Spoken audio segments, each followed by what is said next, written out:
Mayday, mayday, mayday, mayday. Coast Guard Station Center, go ahead over, Captain. Vessel in distress, this is Coast Guard Sector Long Island Sound. What is your position, over?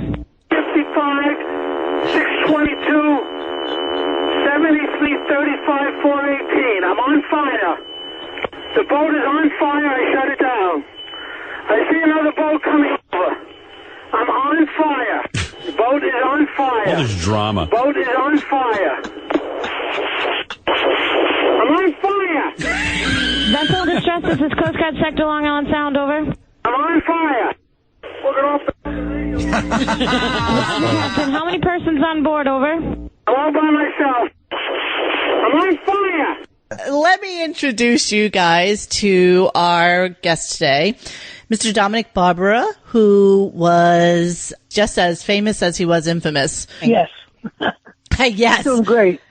So you might know that Dominic just got over coronavirus. So, you know. Why don't we start? I don't mean to cut you off. Why don't we start in the beginning? I was a fan from Washington on, and I had a case that was bizarre.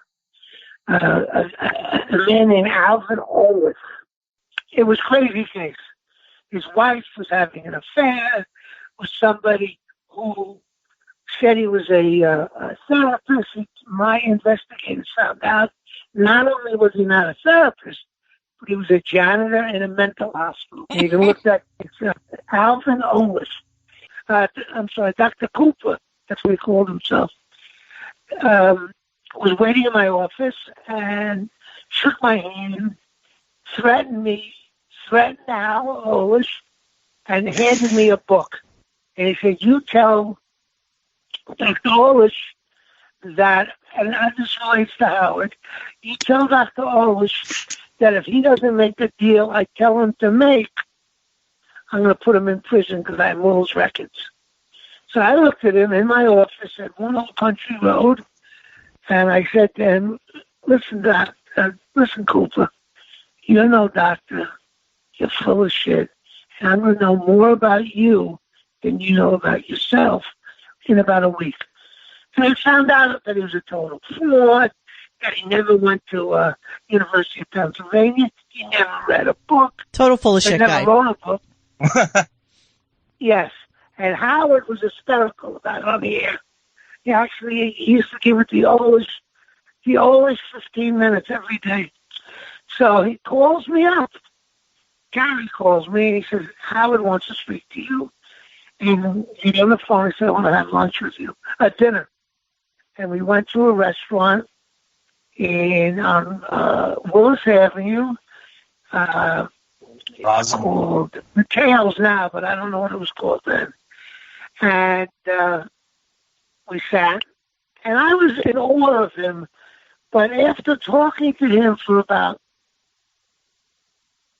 20 minutes, I realized that he was a genius and absolutely full of shit. He had a way of being sincere, but I didn't trust it right from the beginning. I was one of the first ones that I used to say to my friends, I mean, Howard and I we went to Europe, we played cards, we went to Vegas, we went to California, I would go on the show, I played Robin in basketball, and him, and all of that, I was very involved. I call him at least 3 or 4 days a week, and he'd call me. And if you read book 2 of his second book, he talks about getting me out of court one day. And it'd be really weird, I walk into the courthouse in Mineola, and I get in front of the judge, and the judge would say, Mr. Barber, I want to see you in chambers. And I go in the back, he'd say, how big is his penis really? Because many of the judges were fans. You were able to be a huge part of that. You integrated yourself into, truth bombs of knowledge pertaining to whatever the hell it is, was either Robin's News or that Howard was talking about, and you came in with the knowledge, right? And so that became a really important part of it. I gave humor and I gave law and sensibility. You know, Howard once told me something which I've never heard him tell anyone else. We were on a plane going somewhere. I don't remember. And I said, Howard, what made you put this show together to become the most successful radio show in the world? To realize it changed the whole industry. I mean, down here, I have some of these radio shows where they get on and say the most ridiculous, stupid things. Yeah. Because they're trying to copy the old Howard. Right. You know, talk about their penises, their sex lives. But Howard had 4 parts to his success. One, he starts off with an incredible sense of humor and mind. 2, he brought people on the show that were similar to old radio personalities. And then the third thing is something that no one has ever done. And that is bring you into his mind. No radio personality or actually TV show let you go in his mind and live in his mind. When he was playing gay and with Fred, you really said to yourself, is he gay?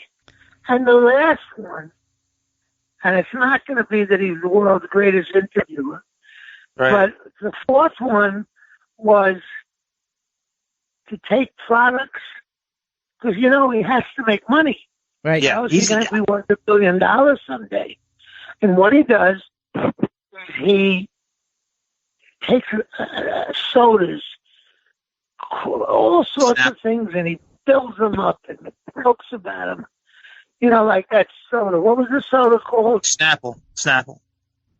You know, the Snapple got sold for $800 million, and then Nabisco made a mess of it, and the owners bought it back, were giving it back for $300 million, and then they built it up again.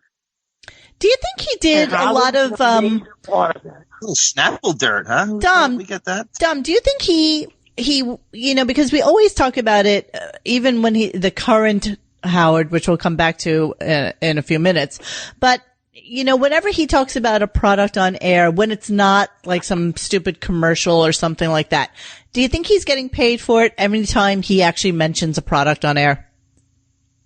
No. They buy it by the minute. That's it. By the minute.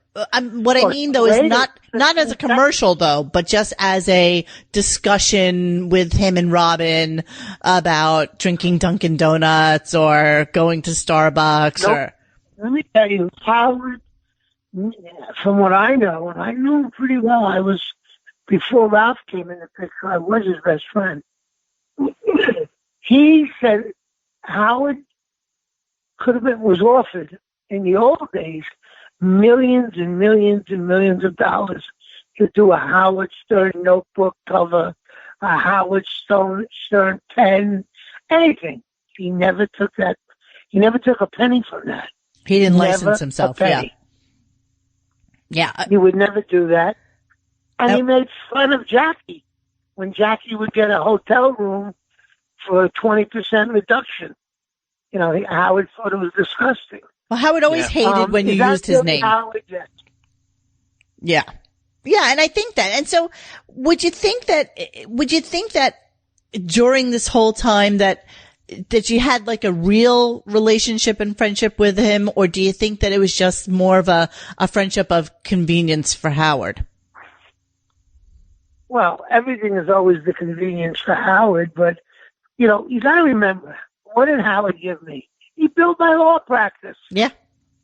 When he had 20 or 25 million listeners, can you imagine what that did to my practice? And he would, no matter what he said about me, whenever fat joke, he always ended with, "But boy, is he a good lawyer." Yeah. Yeah. And so, but do I believe how he really felt about me? Well, you know, you have to say that in terms of what happens when the friendship goes through rough times. Right. If you love somebody as a friend and I've had no friends, maybe one when I was a kid, he never ever, when our friendship got weak or anything, he never ever, looked at me, where are you, can I help you? And that's what I am most disappointed in Howard. When I went through 4 houses, a fortune, I don't know how many, 6 cars at the same time, excuse me, I can only remember that when I went bad, and I did, I got suspended as a lawyer for 1 year. Right. My practice got from a massive amount of income. I mean, I had some of the most famous cases on Long Island, whether it was Mel White's, his wife who owned Town, it was a $100 million settlement. Carl Icahn, I had the wife, he was the richest man in New York. All the Sopranos, they got to know me through the air. And I always thought that Howard would someday call me up and say, Dominic, can I help you? But then again, you think about the people I went, see, I can understand his anger to Stuttering John. I can understand his anger towards Jackie, and not particularly helping them, but not some of the other people that left the show that he made like they disappeared. Name a person that he is friendly with now. He has no friends.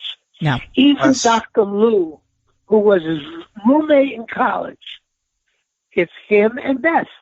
And by the way, I loved Alison, and I love Beth. Yeah. Beth is a particularly good, sweet, kind woman who really loves Howard and takes care of him.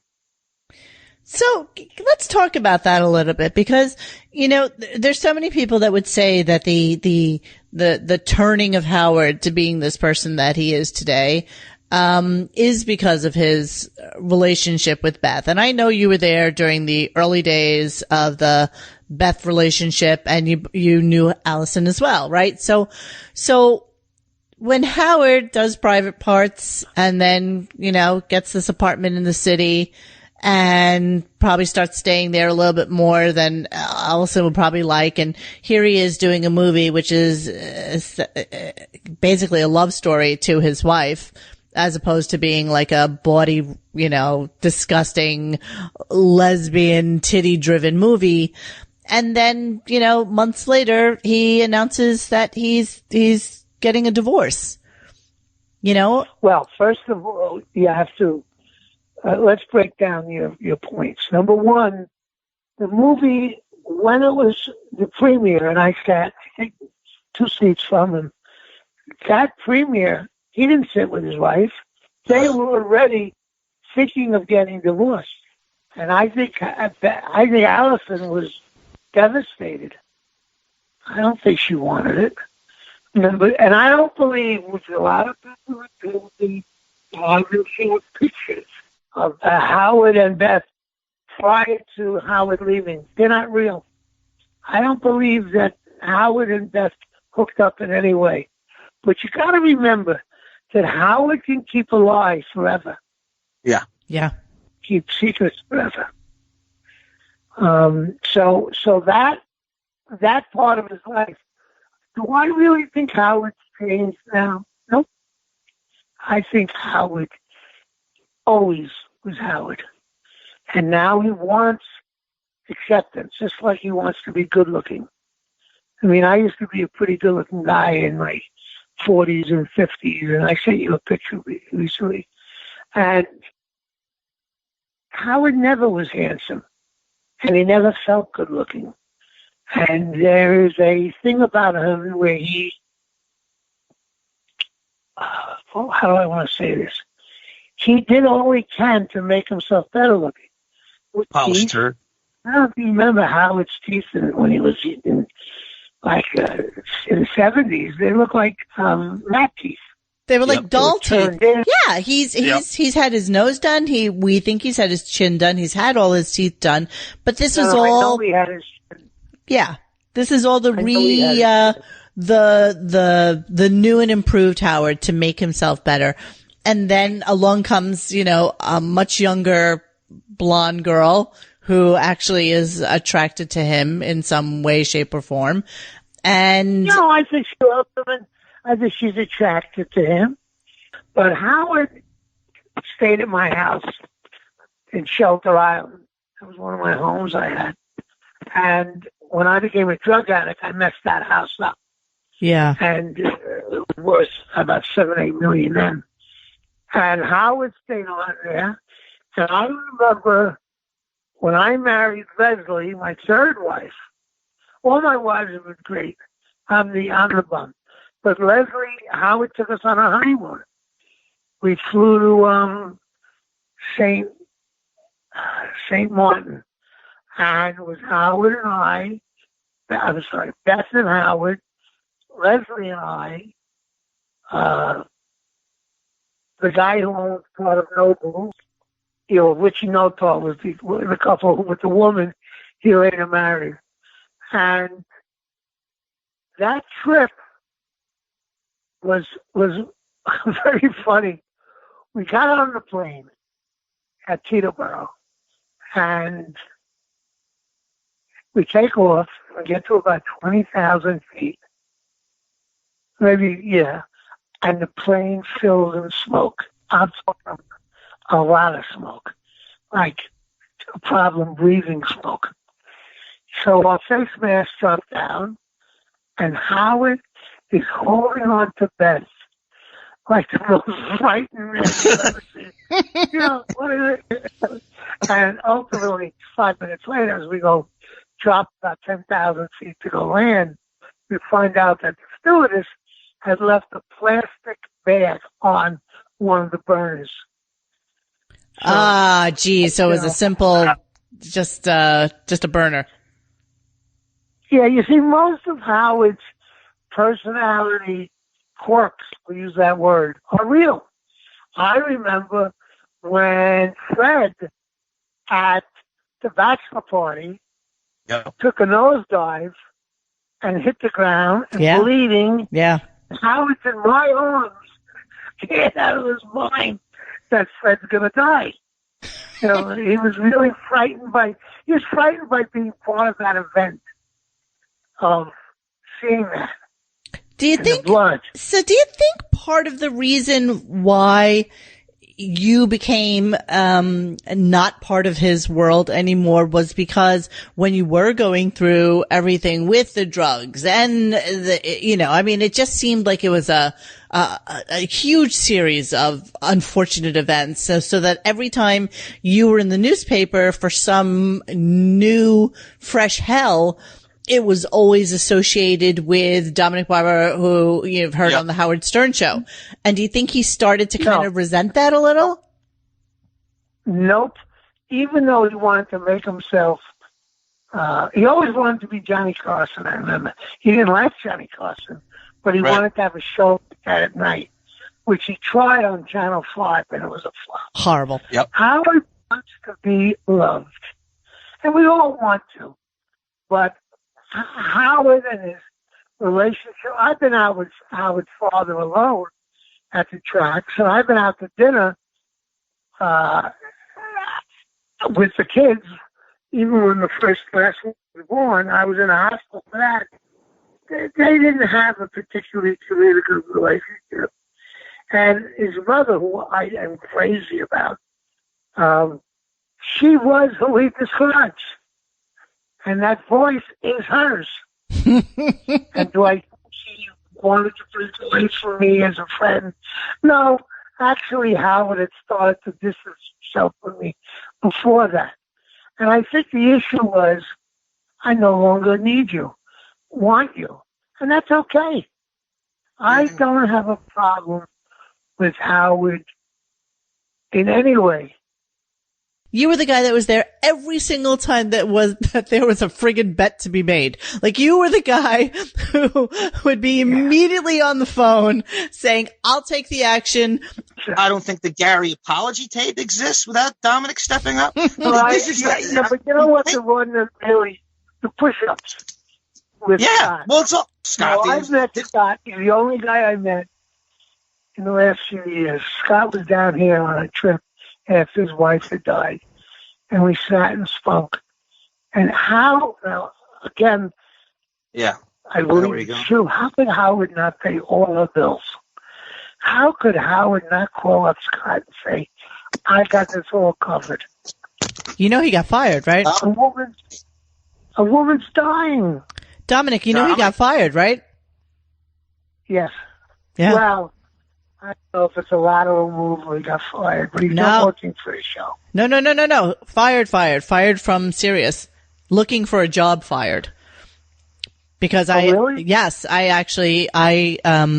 advised him on a couple of lawyers that he could talk to when he was trying to negotiate his exit package, prior to signing Did you give him any exit package? NDA. Well, prior to signing, he didn't want to really sign that NDA without getting a pack. You know, he was with him 30 some odd years, and he thought what they were giving him was a little bit less than what he should have expected. And the story goes that they were at the Christmas party this past year, and Scott had a lady friend with him who was, you know, new to that Stern universe. And Howard was giving a speech at the end of the Christmas party or the holiday party, and she was recording it on her phone. And so Marcy came over to the girlfriend or his lady friend and said, stop recording. As a matter of fact, not only stop recording, but let me see what you have on there and delete it right in front of me. And Scott's like, you know, why are you talking to her this way? Like really kind of, you know, very aggressive. And Scott being Scott told her basically, you know, F you, don't talk to my lady friend this way. And they got into a little scuffle about it. Howard comes over, asks what the problem is. Marcy tells him what happened. He says, you know, you have to remove whatever it is you have on there. And that was that. And then cut to that party was on a Friday. The following Wednesday, he was dismissed from service for Sirius and for Howard. So here's a guy who you basically know was on the balls of his friggin' feet, right? You know, doesn't have a pot to piss in, probably didn't have a really great retirement thing, especially after what happened to his wife, Robin. And he wasn't happy with the severance package, I guess, that they were giving him. So I think he was taking the legal route to see if he could, you know, negotiate a better package before he exited. But, you know. Well, I think that, I personally think that everyone on that show were good people that, in terms of their relationship with me, whether it be Sal, or Sal's, whatever that guy's name is, Chris? Richard. Yeah, right. And all of them. And you know, what's his name? Baba Booey. Gary, I was very, very close with. I represented his mother for divorce. Oh, wow. And she was not feeling well emotionally. And I took it in my business to really go there, talk to her, and never charge her a penny. And there's another guy. He'd say, not Scott. Gary would say, Dominic, what do you need? No. And Robin, I don't know, but they're all under Howard's thumb. Do you think, do you listen to the show at all or no? No. I stopped listening when the show went to Howard wanting to become Edward R. Murrow. You know, you know who he is? Of course. He was a famous interviewer. Yeah. So let's look at the show. Howard had a plan when he went into a new market. He would do some outrageous things, make some jokes about the city. He'd study John in there, and that would get his name in all the papers. And that would give him his first bump in the market. And then people would listen, and it would grow and grow and grow. I mean, you got to remember how many listeners he had. He was number one everywhere. And he, so that beginning was to make himself famous. Then he got the Hollywood taste with the movie, which he liked, and he did a very credible job acting. And then, after that, he all of a sudden wanted to be friendly with these people that he was making fun of his whole life. He used to make fun of Ellen DeGeneres. Yeah. He made up the name Ellen DeGeneres. And I Vagina. think Ellen's great. What, say what? Vaginefeld. What's your name? Yeah. Vagina. And I think she's great. I mean, I have no problems. And with her, who am I to even complain?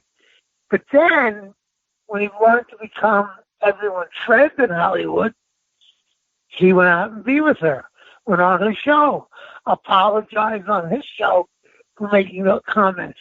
But everyone he later went to make friends with, how many of those people today is he friendly with? None. Zero. Except Kimmel? Jimmy Kimmel and him have a true friendship. But Jimmy Kimmel worships Howard. Yeah, that's... Well, that's what he Same loves. He letter. loves somebody who worships him. Yeah. He wants that, and Jimmy is a great conduit for Howard to all of Jimmy's real legitimate superstar friends, and he loves that. And he's always wanted that. After I was in New York when I had my pacemaker put in about, I don't know, 8-9 years ago. And that's the only thing I ever had done with my heart. It was a pacemaker before this stuff. And I'm in a restaurant in the city, a fantastic Italian restaurant, uptown, east side. You go down the stairs to get in it. And I'm in there with my son, Jason, my daughter, Elise, Jason's wife, Adina, Rui, my son-in-law, who's the love of my life, and Howard and Jimmy Kimmel, coincidentally, on the other side of the dining room. Wow. What year is this, Dominic? In Manhattan. Jimmy Kimmel came over to my table and gave me a kiss and said, "Get better." Wow. And Howard? Stand-up guy. If I heard that Howard was ill, do you know how many letters I'd write? You know, I'd call the hospital in those days. He never did that once. He has never asked me, "How are you doing with the open heart surgery?" And I know he knows about it. Well, what do you think happened to him? What's your analysis? Well, something happened pre him leaving Alison. Something happened with him. And I think he really is this person always. It's just that I'm not sure. I do know a few things. Number one, when his parents start to die, and we all die, it's going to be devastating to him. He may think all this therapy has insulated him from grief, but it won't. You know, I was there when his daughter got bat mitzvah at the temple in Roslyn, and he got up and he sang one of these songs they sing, a prayer. He did a beautiful job, and he spoke eloquently at this speaking Hebrew. So that's one of the things I think happened with Howard is this, but there is a different person there. The rumor was that you were the person to leak the details of Artie's suicide to the press. Is that true? I never knew about it. Ralph did it. Please. Why would I want her? Also, I did say on the air, thought it was kind of low of whoever the person was that called Page 6 and reported on Artie's. I knew it was going to happen. I knew the Artie story was going to come out. You know, you just figure someone's going to squeal. But this is weird. I mentioned on the air that whoever did that to Artie is a maggot. And by the way, I know who the maggot is. You do? Oh, yeah. This is wild. Whoever the guy was used Gary's email address as a fake address. Really? When he wrote to TMZ. Gave his name as Jane Doe. Right. And you have to put in an email address. Like, you say what the story is, you have to give an email address, and he gave my email address. Wow. Right. So when TMZ wrote him back, they included the body of his letter. You know how when you reply? And so that came to Gary. So, yeah, it came to Gary. I have it. I know who the rat was. Wow. And the guy really should be fired because he has a very professional job. You know, you always wonder who these people who rat stuff out. So this isn't just some, like... Oh, no. No, so I know the name of the guy. And the rat, I know, is listening now. You could just tell the rat knows the show very well. Yeah, and by the way, I'm not going to give your name up. I don't know why not. I should, but that's so not cool, dude. But we know who you are. Well, the other thing is, it's like, when I looked at it, you don't even get paid for it. No. Like, what's the joy of reporting that news? He even gave details they didn't even put in the paper that I didn't even know. TMZ actually didn't report most of what he said. Right. Wow. And this guy has a trusted job that really is supposed to have confidentiality attached to it. And I don't know, man. It's pretty low. But he even gave them the name which he was registered under and everything. Wow. Yeah. So he just gave up everything. Gave him access. Gave it all up. Why would I want to hurt Ralph? I mean, Artie. I love Artie. We socialized. He stayed at my house. I bought him his tuxedo for Howard's wedding. He's a wonderful man. I love him dearly. Of course not. I would never do that. You found him his first Dominic, you found him his first rehab, right, in 09? Were you the conduit to his first rehab in 09? And Howard shit on that. Yeah. Right. And then how about the aftermath? How about in 10 when he attempted suicide? Were you on that at that time? Was I involved with Did you follow up? Artie? Yeah, on the suicide, say post when he left the show when he was fired. Did you follow up with his suicide? Were you involved in getting him help after that? I believe. I've been involved a few times. As recently as when I went into, my rehab down here, I was in a sober house, and I called Artie's manager, or Artie, I don't remember which, and said, come on down, and Artie wants to die, and Artie will die. Yeah. I mean, I hate to say it because I truly love him. He's a very interesting, complicated person, and sadly, he's actually the mirror of Howard because he cares about everyone, he gives to everyone, and he worries. Where Howard gives to no one, and I don't think Howard ever worried about anyone other than Howard and his mother and father, and maybe Beth now. Certainly not in my opinion. I don't see him and his sister very close. Did you know that? Emily, all three children that Howard have are wonderful. But I can assure you that Alison was the real reason for their growth as people. One of the children, and I'm having a mental, she went into theater and got involved with this creep, Emily, who put her in a nude show. Yep. And everyone has said that I sent some people to talk to him, and of course I would never do that. But it did shut down in 2 days. Like the La Cosa Nostra? Having nothing to do with you. I'm Italian, but I have nothing to do with the mafia. Well, let me ask you a question. Right? So did you think Beth was a little bit, and you know what, listen, I'm totally talking out of turn here, but do you think Beth, when he first met her, did you think she was a bit of like a fawning kind of gold digger type, or did you really think from the beginning that she was like the one that he was going to be with? Because I remember he was also with Robin Givens supposedly for a little while. Yeah. And now listen, Moni, can I cut in this? I'm going to tell you, Robin Givens and I had dinner. She wanted me to represent her against Tyson in the post-judgment lawsuit. Yeah. Howard never had sex with Robin Givens. Howard has never had sex with that redhead that was in the football. Yeah, never.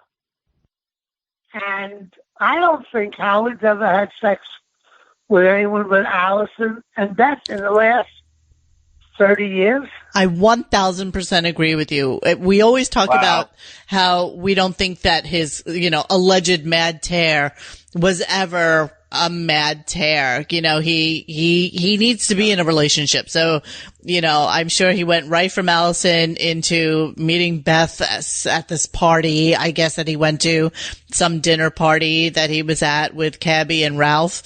And that was it. This is the girl I'm going to be with. That's it. Dominic, now, what do you... Go ahead. I'll give you a secret that I can't figure out. And I've been there.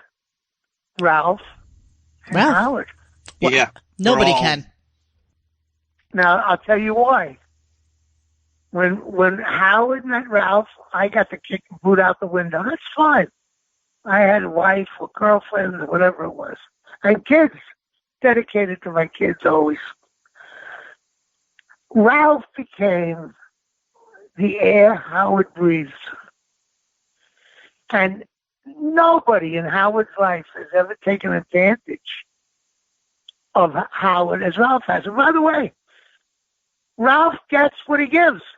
Right. I don't give him $200,000 a year.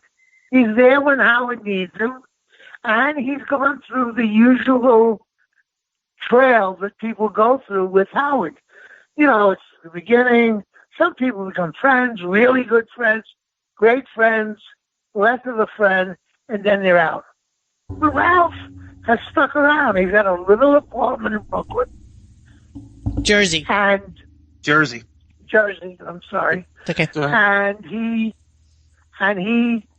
really has very little in life. I don't even know if he has a car. But Ralph was 19 when he met him, and they became I don't understand a 40-something-year-old man becoming such best friends with a 19-year-old with no discernible talent whatsoever, who didn't even go to college, becomes like his guy. I don't know. I have never been able to figure it out. I mean, there was a time where everybody on that show wanted to get rid of Ralph. Yeah. And Don Buchwald, who I love, said to me once, I forget where we were at dinner, a birthday party or something. Probably the Friars. He's always there. No, it wasn't the Friars. It was something to Howard. I forget what it. And he said to me, can you figure out Ralph to me? And I said, you're asking me? People always thought I was closer to Howard than I was as far as sharing things. We all thought you were closer to Howard than you were. Yeah. And maybe I'm upset and playing it down a little about how close we were. We spoke, at least in the beginning, every day. And he was kind enough with me to let me grow into the relationship on the show. Because one time I called him up, I said, how could Jackie keep talking today? And Howard said, don't ever talk to me about this show again. So he hung up. Really? Who am I to give him advice? I'm a fucking lawyer. No, but I did. But you know what, Dom? The thing that always, and I go back to it because when you had the wealth, you didn't mind sharing it, and you didn't mind sharing it with, with his people, with being absolutely as benevolent as a human being could possibly be. Dominic, one last one. When Howard's getting divorced, how come he doesn't use you to represent him? How come in all that time you never actually represented Howard? And what does he use legalese-wise? You mean why I didn't represent him in the divorce case? Well, we did some things which were minor, but the divorce was very simple. I was close with Alison, and I was close with Howard. Now, who am I going to help? And I said to Howard, I'll get you a lawyer, and I'll get Alison a lawyer, and we'll work out a formula. And I got Howard a lawyer, And I got Alison a lawyer. But what was so interesting was the day they were finishing negotiating, and this is an interesting moment. They're about to sign the papers, but Alison says Howard to a phone call to me at that moment. I'm not signing. I said, why are you not signing? What are you, crazy? She wants, I think it was alimony for 10 years or 5 years. And I think it was $75,000. So I said, Howard, what does she want instead of? What do you want to give her? I'll give her 10% of what I earn. Oh. Wow. Forever. In New York. Dummy. Forever. So I said to him, are you fucking crazy?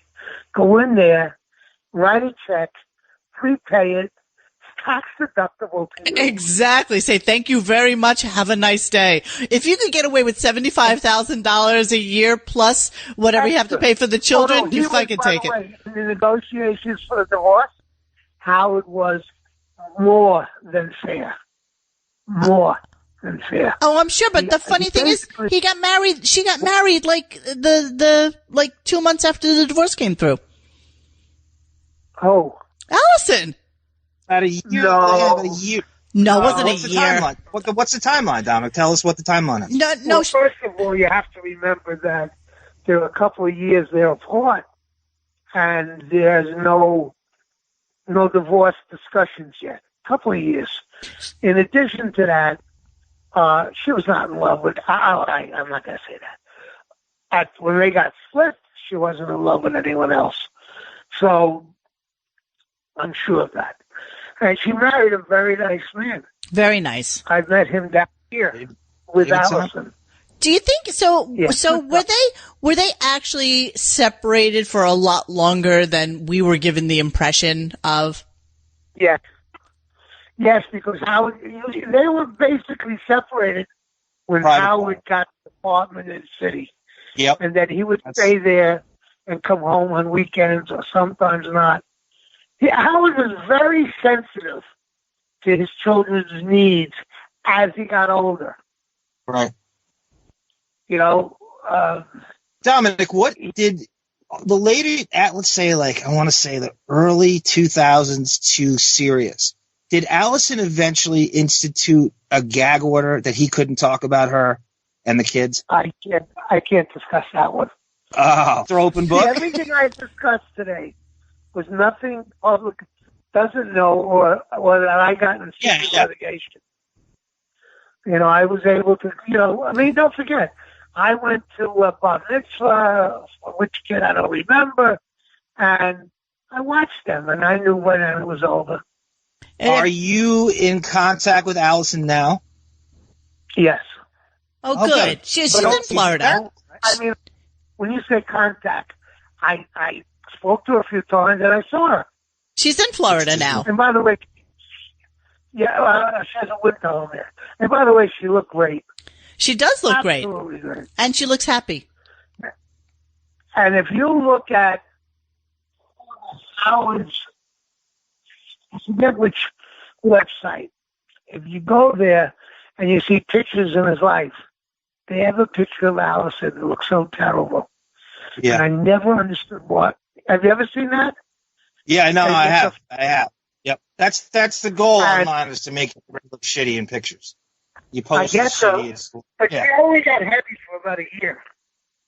Yeah, but either way, listen, we all agree that Alison was like a sweet, wonderful human being, and Howard probably after a while didn't deserve her anymore. You know, he's spending all his time in the basement. He's admitted it on air. You know, he'd be down there chatting with Ralph all night, and then they would go on. I've been down there. Yeah, they go on gay websites and make believe, and make false names, fake names, and go into these chat rooms, these gay chat rooms, which I find bizarre behavior. It's bizarre. Well, Dominic, it's weird.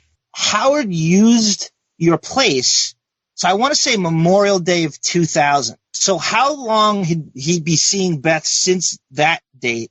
And then the Robin Givens stuff. By the way, Robin Givens and Angie Everett are both Buckwall clients. So the Robin Givens stuff comes out the same day he used, right. So is he seeing Robin Givens and Beth simultaneously? He never saw Robin Gibbons. No, he never. He told us that. He never. It was just a bearded. So did Buchwald set that up, Dominic, to plant that story, give him some kind of? I know that Buchwald sent me Robin, and I knew that was his client, and I would recommend it. That's the reason my book. Some of the things she told me, which were not privileged because there was somebody else. Yeah, that's insane. She went through some pretty serious things. Yeah, we never hear from her anymore. It's kind of bizarre as well. But go watch After Chauncey Hayden, Dominic, you're number 2. Robin and I playing basketball. It's all I got it on 4K. And it's a whole hour.